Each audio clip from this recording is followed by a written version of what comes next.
past event. Welcome to our session. As I said, my name is Lorena Aguilar. I am the Executive Director of Kaschak Institute for Women's and Girls Empowerment at Binghamton University. During this session, we seek to provide guidance to policymakers on how they can take integrated action on sexual reproductive health, rights, and climate change, while ensuring that young women's voices and leadership are at the center. I am joined by these incredible frontline youth leaders, some of them also sitting there that are gonna be with us later. And I'm sure this event will be inspiring and action-oriented discussion. We're gonna have 3 different moments in this event. We will start with presentation of case studies. Second, we will have a panel discussion on how can decision carbon credits. makers... So there, you're taking... Okay, that was not me. Sound like Donald Duck. It was not me, okay? And research take action at this intersection. And then we will finalize with some questions from the audience. So I will start by introducing Victoria. Hello, Victoria. Can you raise your hand so everybody can know who you are? Okay, she's a youth leader at FAC and from Enjahamundo, correcto?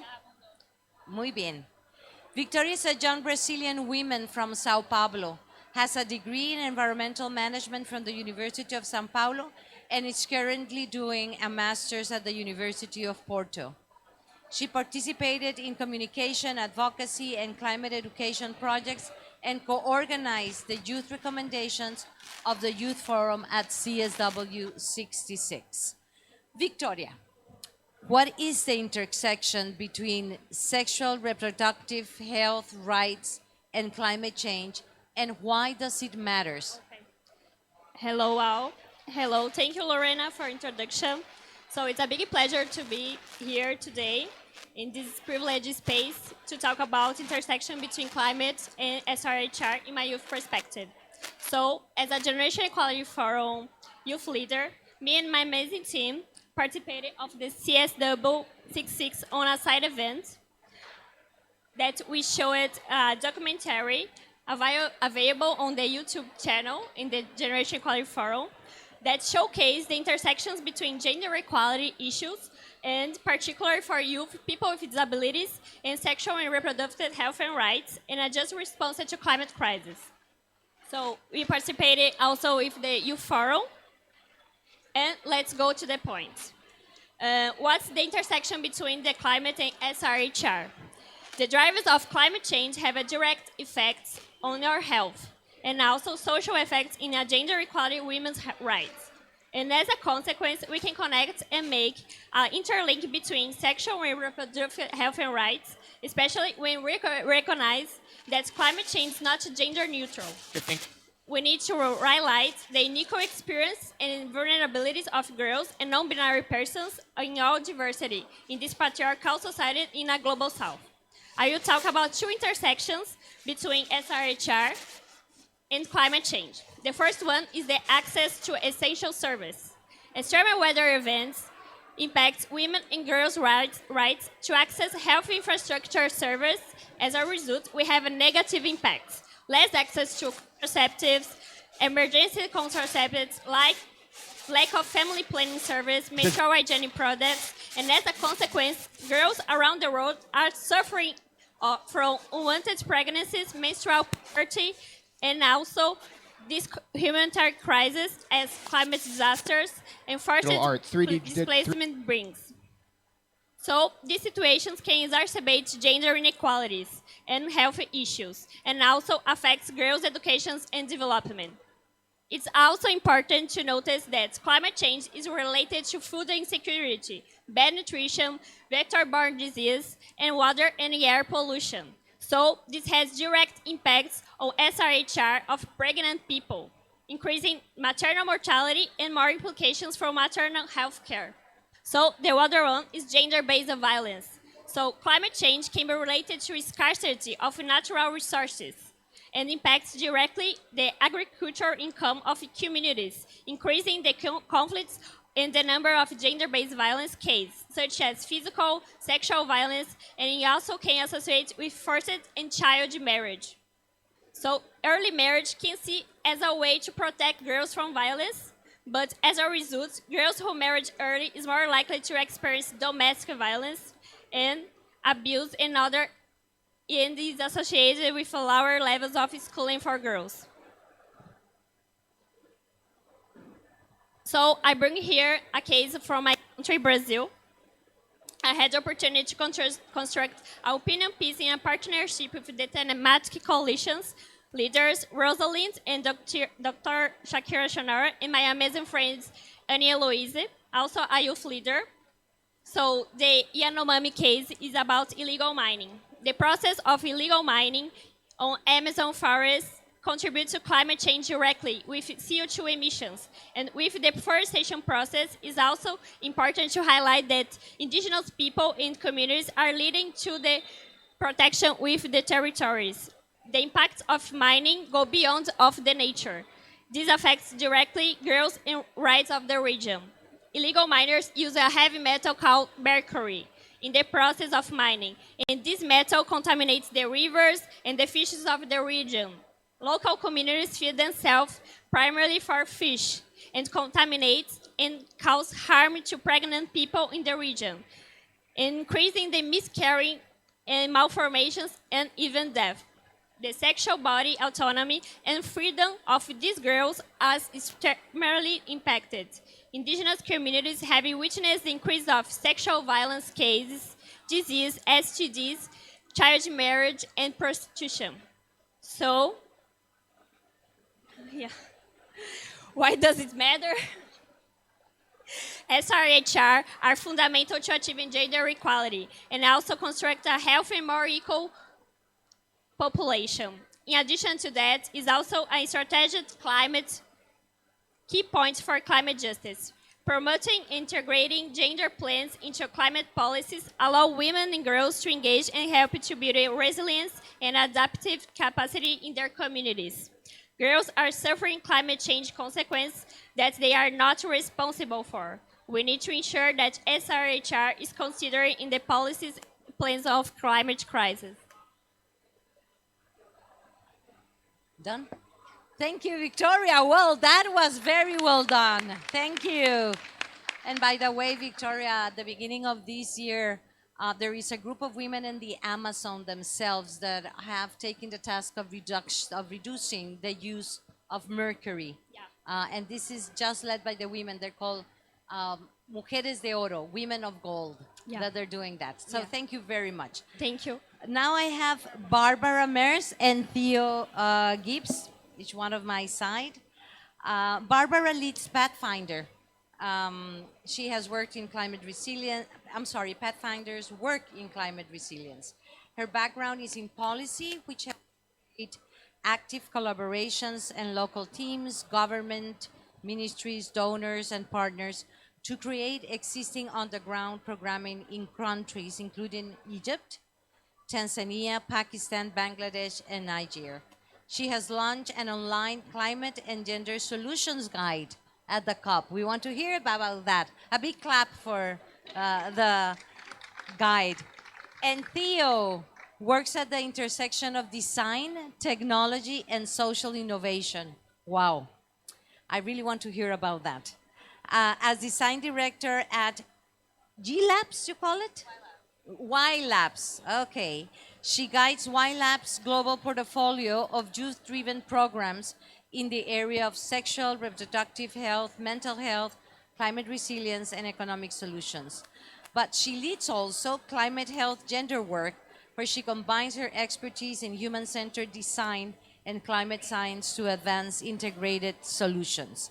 So Barbara and Theo, how to think about acting on these intersections. So I'm going to start with Barbara and then move to Theo. Thank you so much. And the key word is action. So I don't know if you know, but we are going to have an interactive conversation today. And we're going to start with a question. So you all are involved. And the question to you, so raise your hand Have you thought about reproductive justice and climate justice before this panel? Have you thought about the connection? Raise your hand if it's something that you have considered before. I hope my colleagues at Pathfinder have thought of it. All right. Tell me, a second question. Have you heard a policymaker, representative, one of your political elected officials talk in the same sentence, or at least paragraph, about reproductive climate justice? Raise your hand if you have heard any elected official. Oh, well, herself. She's cheating. It's you. Yeah, I know. But you didn't ask if it was us or not. That gives a very good indication. This is the central issue. This is the issue. We know it. We know it in our bones. And yet we're not talking about it. And Victoria, when you started listing all of the interactions, why it matters, and I know your incredible academic work can really, it's so clear when you talk to women that this is true. And yet policymakers are still afraid. They're afraid of having this conversation. And so we have two things we can do for action. One, what do policymakers need? Evidence.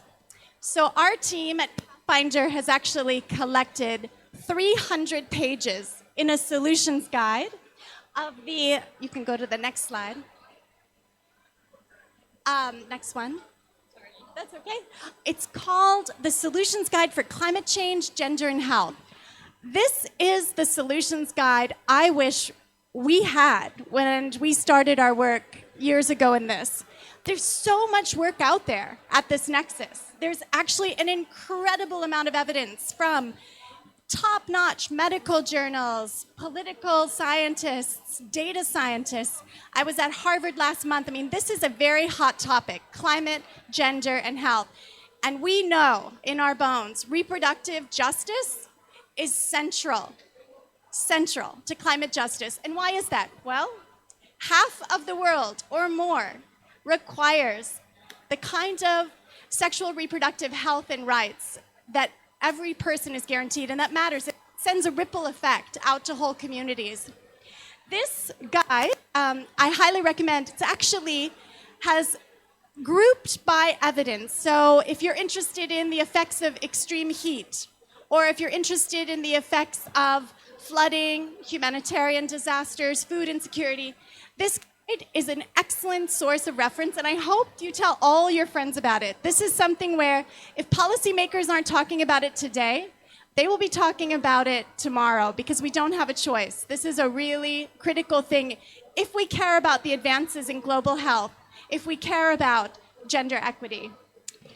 And lastly, what else do policymakers need? Policymakers need civil society that offers solutions. So this is not just about talking about the problem, it's actually solutionaries in action.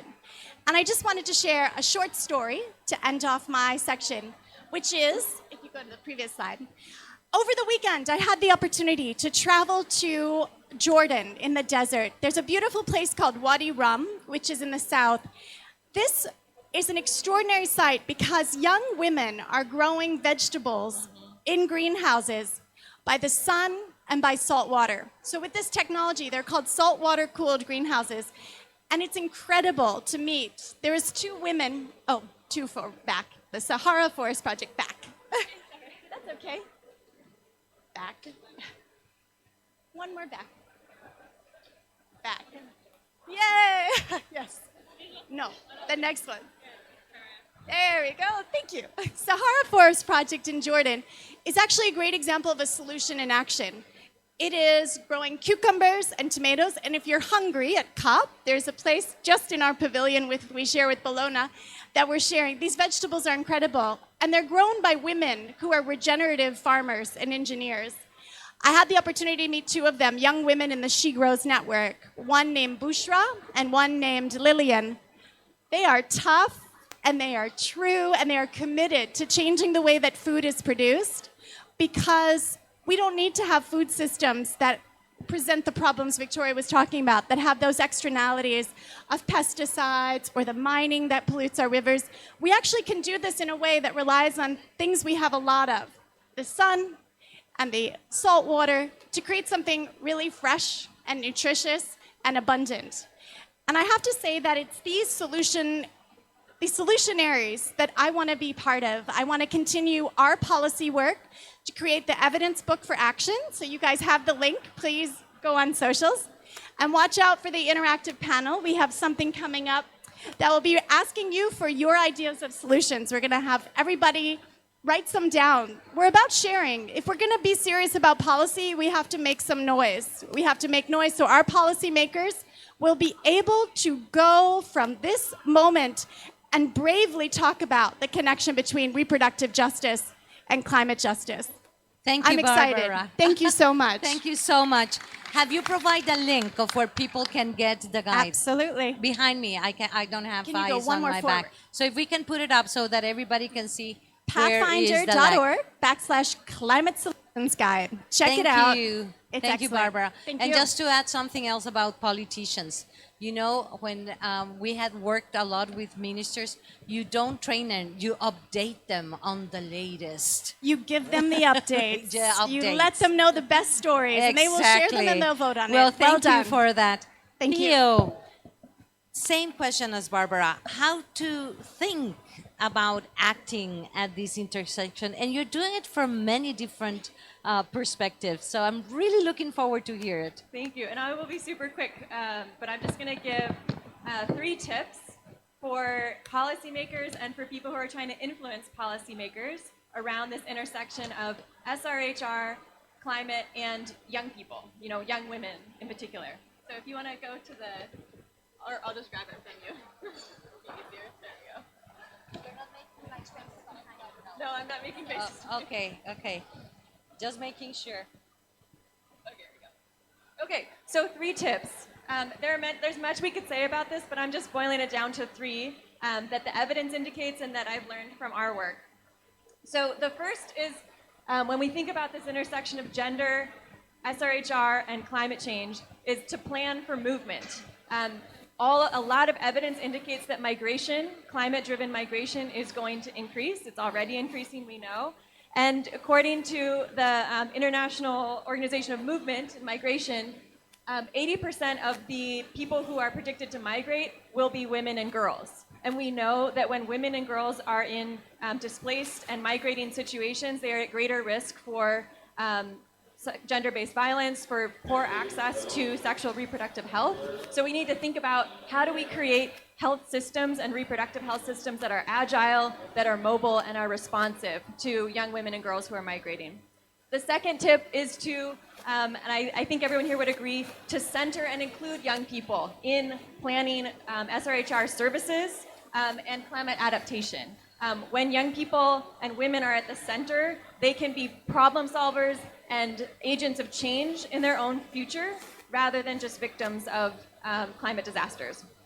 And the third and final one, this might sound kind of nerdy, but our recommendation is to collect age and gender disaggregated data, meaning we know what the impacts are, what the data is. As Barbara said, you need evidence, you need data. We need to collect data that is linked to women and to age so that we can make decisions and adapt programs appropriately to respond better to women and young people as we move forward. And then finally, so those are 3 tips, and then I have an opportunity for action. So we're excited, YLabs, my organization, is excited to announce an opportunity for youth-led organizations and youth leaders. It's the Youth Climate Solutions Challenge in partnership with Women Deliver. So if you have an idea or you don't have an idea but you want to have an idea at the intersection of SRHR, climate, and young people, this is an opportunity for you. It's a paid and funded opportunity to get training, to get mentorship, and to get implementation funding for win-win solutions. So the QR code is here if you want to sign up, and we're going to be sending out information of how to apply in December. So scan that or talk to me if you want to learn more. We're really excited to support solutions and to bring more evidence and solutions to policymakers. Thank you. Thank you, Theo. Thank you very much. And if you can get a shot of the sign-up format, you can get it. Oh, okay. Okay, now I have the honor to introduce Ahmed Oda, correct? Everybody's getting Spanish names today. So Ahmed is a youth expert in sustainable development and has 3 years of experience working in different UN agencies and youth constituency. During the COVID-19 pandemic, he was selected for the task force of UN Women Regional Office for Arab States, which focused on GBV during the pandemic. He was also on the Youth Task Force of Stockholm Plus 50. Ahmed, what are the needs and opportunities for policy action that you have seen from your work? Hello, everyone. Can you give me time? So I am also the contact point of the Young Health Working Group. So simply that we work our case study based into the 3 main roles. The first one was about the youth involvement and the gender and the SRHR. So our work was focused mainly to find the gaps that it's present into the national determinations, the indices. So when actually we review the gaps, so we noticed that many of the youth engagement, it's absent. It's absent into the indices. So that's mean that the next 5 years, the youth won't be into the national plans. First of all, we didn't find any official recognition of the youth role in their NDCs. So there is no engaging the youth in the process that actually we all need it and we all want to be in this process. So we didn't see it. Plus, they didn't provide the enough capacity building and the curriculum about the youth engagement. So they didn't provide enough information, enough knowledge for the children and for the youth about the climate change and about the health. So we need simply to have the youth role, to have the youth to be engaged in their processes. The second, the gender. We notice that most of the decision makers, they are males. They are not females. So most of them, like most of the people, if you go to the negotiating room right now, you will be noticed that there is no gender equality between them. So that's why we need the woman to be into the decision table. We need the woman to be into the negotiating table. We need to empower the woman in the process. So that means that we need to provide the tools to empowering them. Plus the GBV. The GBV in the global situation, it was absent. So in any climate crisis, we will notice that the GBV cases are increasing, but there is no real solution before this crisis to coming to us. So we need to be prepared for it. So that's mean we need to address it into our indices, so we can work on it. Third, and unfortunately, the third, it's not addressed at all.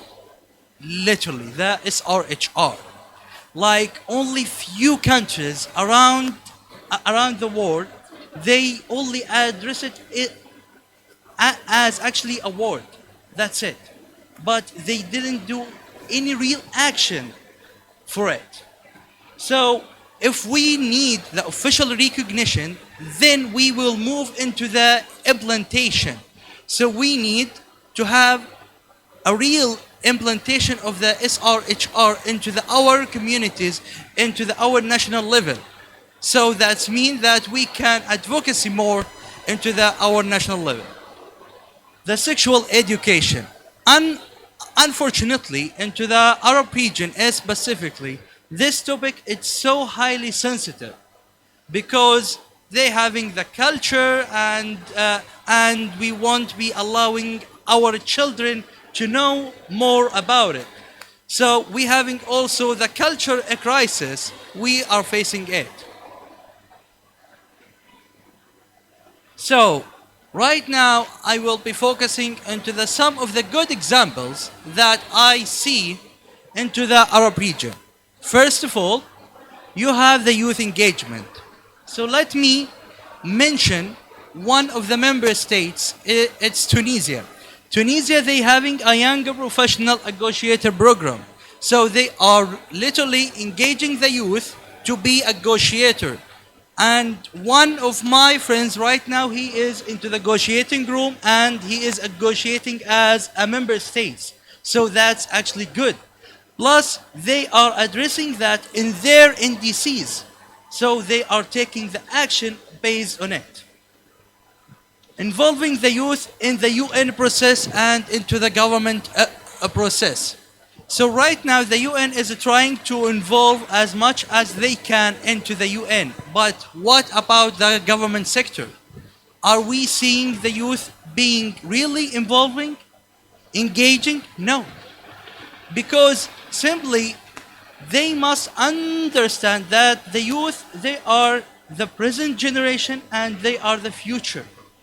And they are the main rule and the important rule if they want to be developed. Okay, so I will be moving to the gender. So we have the National Council for Women for each country, and they are fighting for the gender rights. And that's good because they want to empower the woman. And we having the gender, some of the countries, they having the school curriculum are telling the children and teaching them about the gender rights. The SRHR, some countries we noticed that they already having the health facilities that are providing the SRHR services, but we need that to face, so we need that to face it into the climate crisis. And we have the local campaigns that it's coming from the governments. So we see some governments, they are trying to fight the stigma by the local campaigns. So they are trying to change the people's minds on it. Thank you. Thank you, Ahmed. Thank you very much. A big clap of applause to all the panelists. Now we're gonna change three of our panelists. Barbara is gonna stay with us, and I will ask Queen and Sumaya to please come. But our panelists will be sitting there because we're gonna make them some questions later on.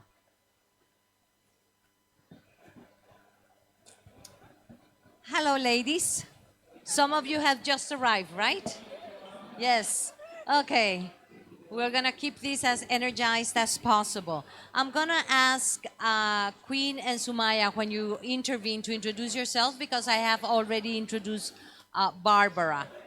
But the question for the three of you is how can decision makers and researchers take effective action at this intersection? And I will start with you, Queen. And introduce yourself, where you are from.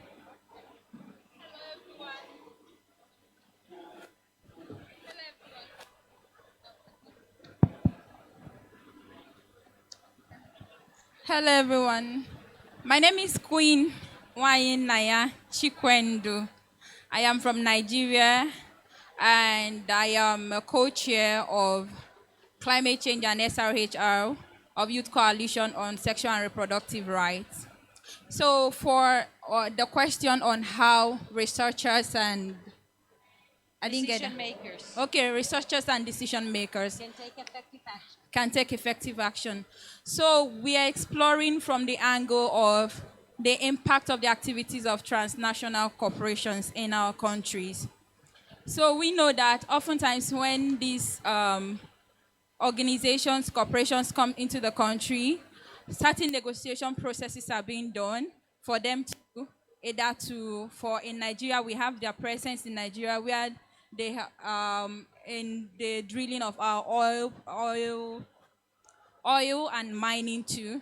So what researchers, what policymakers need to do is they need to be well versed to recognize the impact of the activities of these organizations, of these corporations, when it comes to sexual and reproductive health and bodily autonomy.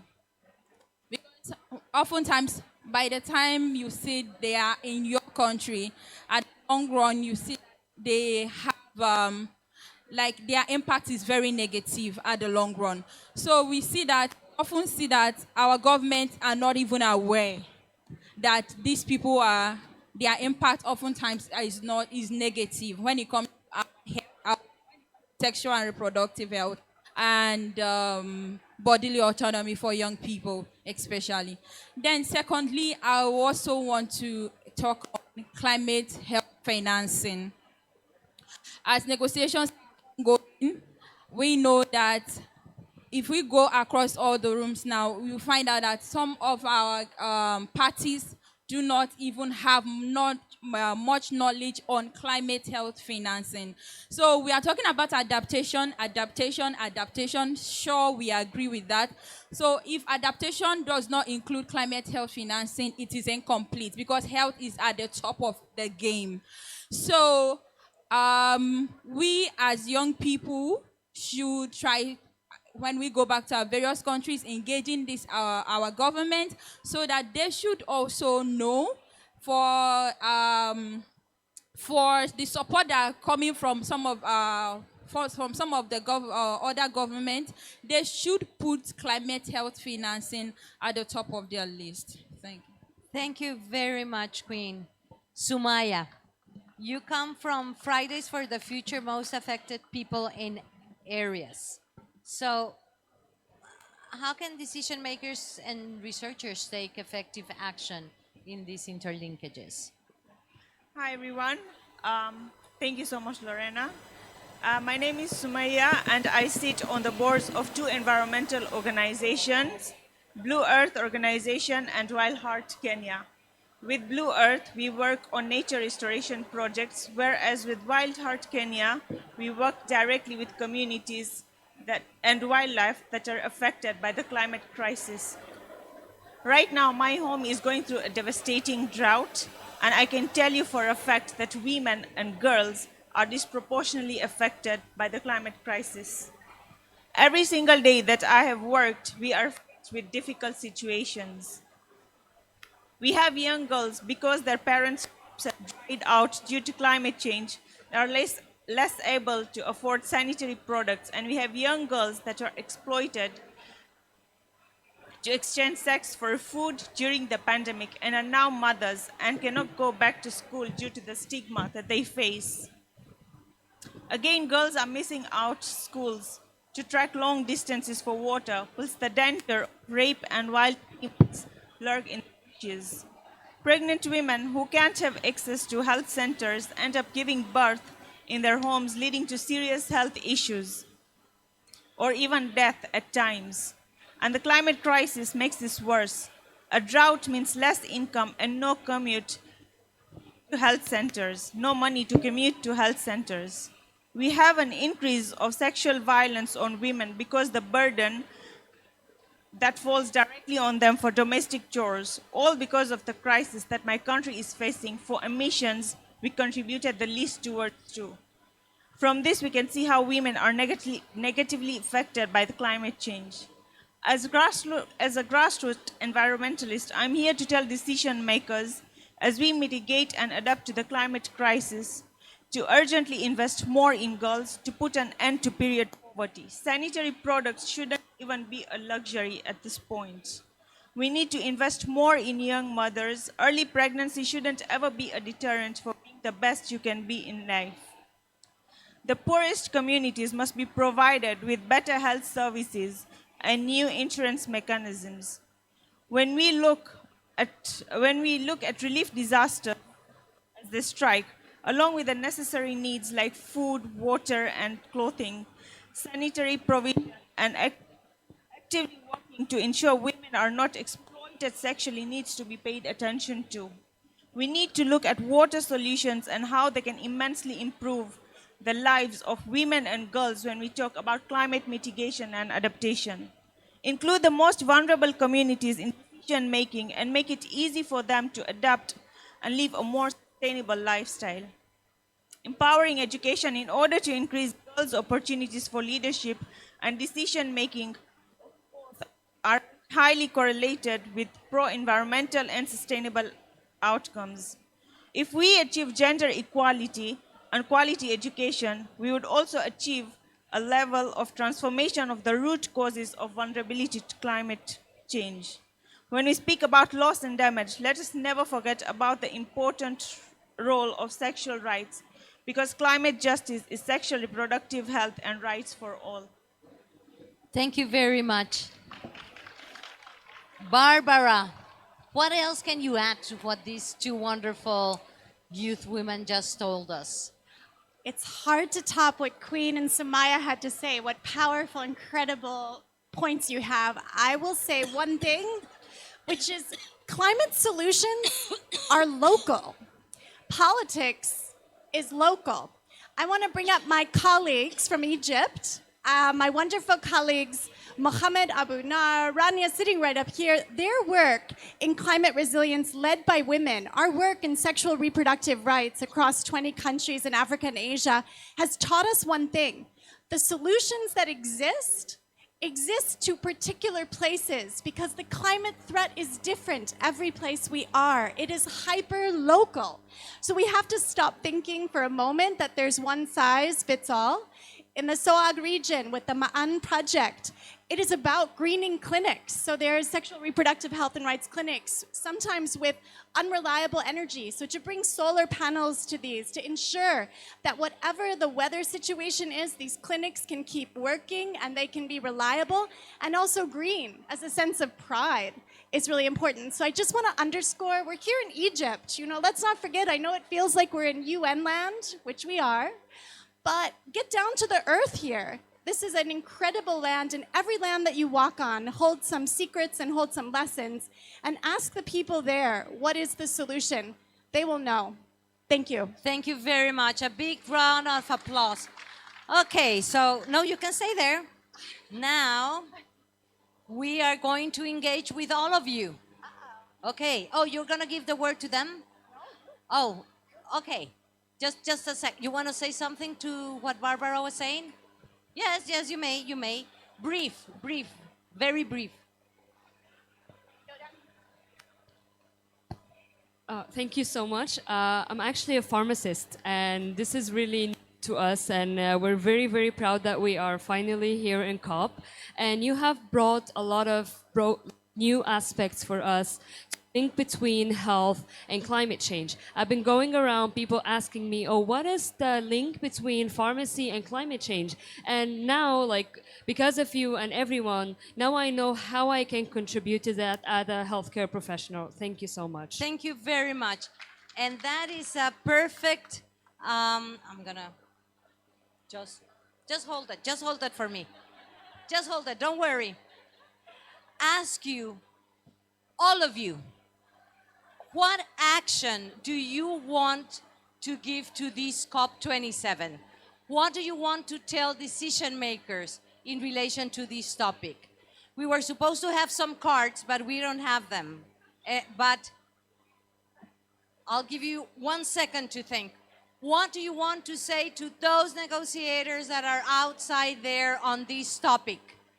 What do you want to say? Okay, what do you want to tell them? Loud, clear, what do you want to say? So youth shouldn't be tokenized. Even youth can take decisions and had the right to sit in the decision-making table. Woo! Okay. Okay. Voices of the youth, what do you want to tell them? What do you want to tell negotiators on this topic? Okay. One more. Okay, I didn't saw you, sorry. You were behind the cameras, I'm so sorry. I have one message. What we need democracy. What we need democracy. And when we need it now. Okay. Thank you, but you are a negotiator, chat. Oh, okay. Who else? What do you want to tell? Yes. Say your name, please. Hi, my name is Hamira, and I'm a climate justice activist from Africa. I want to remind the negotiators that the youth are the ones that actually live this life. We're the ones that are actually affected by the climate crisis, and we're the ones whose futures have been stolen. We're the ones who have to live with the anxiety of what we have to live with tomorrow. So they should listen to us, and they should actually accept us in those rooms and listen to what we are saying, because we speak a lot of sense, and when we speak for our generation and the generations younger than us. Thank you very much. And Ahmed is nodding that yes. What else? Yes. Oh, okay. I have I'm gonna pass it to our colleague, our friend. What do you want to tell them? Tell me your name and where are you from? Hi, my name is Mana Omar. I'm part of the Feminist Action for Climate Justice Action Coalition. So my message is quite clear. Women are disproportionately affected by the climate crisis, and we need women to make decisions. We need women to sit at these tables. Thank you. Yes. And the time is now. The negotiators are talking about gender and climate change, and we haven't come to a decision on the revision of the Gender Action Plan.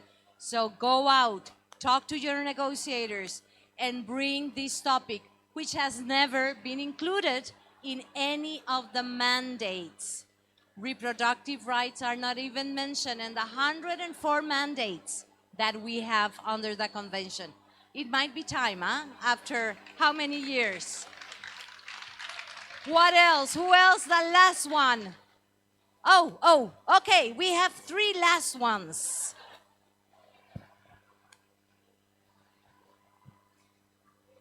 Hi, everybody. My name is Shameem, an environmental activist come social scientist. And for me, I would like to tell the negotiators that the future is young people. Exactly. We are the future and we are here. They need to put us on those tables and not for us just to represent and tick the boxes, but we need to be involved and engaged in the process for us to be able to understand and be able to pass the process to the young generation that is coming. Thank you. Great. Collins Kamali Hodoli. What I'm going to say is that I don't think adaptation is the way to go. Because to adapt, you're just telling us that we need to adjust to what is happening. If you take, for instance, fossil fuel burning, it means that we have to continue burning fossil fuel to give us energy when we have the sun all over the place that we can use. So the solutions are there. We need to take action now to implement them. Thank you very much. Thank you. And I think there was a last one. Bulla, I'm Tamani, and I'm from the Fiji Youth Sexual and Reproductive Health and Rights Alliance in Fiji. I guess my message would be the exclusion of SRHR language in the negotiation text and rooms will impact all young people around the world. And I think that's an important thing to consider for everyone that's doing negotiation, is to make sure that language is strong on SRHR. Thank you.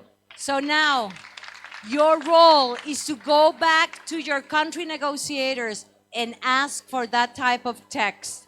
Go, negotiate, raise your voices. What do you want to see in the text that is coming out of COP27?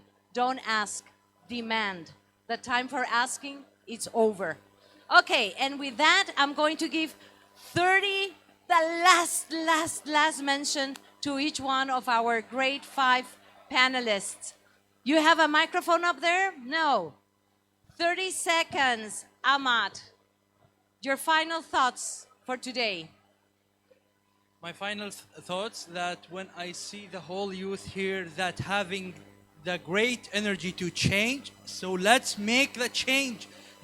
Don't wait. Let's make it. Gracias. The power in youth. Theo, 30 seconds, your last thoughts for this side event. I'm going to build on what Lorena mentioned, that it's time for gender and sexual reproductive health to be at the center of climate resilience, of climate adaptation, and to put young people and young women specifically in the center of solving their own problems in their own communities for their own bodies. Thank you. Victoria.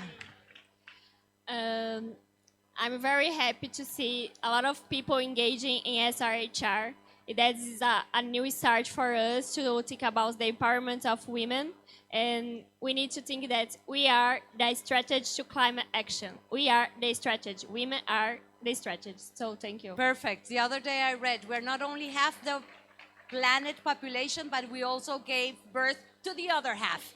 So we might have something to say about this. Your last thought. It's here. Just feeling the energy in this room, you know it's time, and the solutions exist in all of you and your friends and colleagues. Reproductive justice is central to climate justice. It's time. Sumaya. Climate change is stretching the gap of gender equality, and it's high time for you to care and act now. Quinn. Women must be sorry. at the center. Sorry, Sumaya. Women must be at the center of climate decisions. Dear young people, dear women, sexual and reproductive health is our right. We don't need to beg for it. We don't need to ask for it. We only need to demand for it. Thank you. Thank you very much. A big round of applause to all of you. Go, be heard, demand, don't ask. This is your world and this is your time. Thank you very much.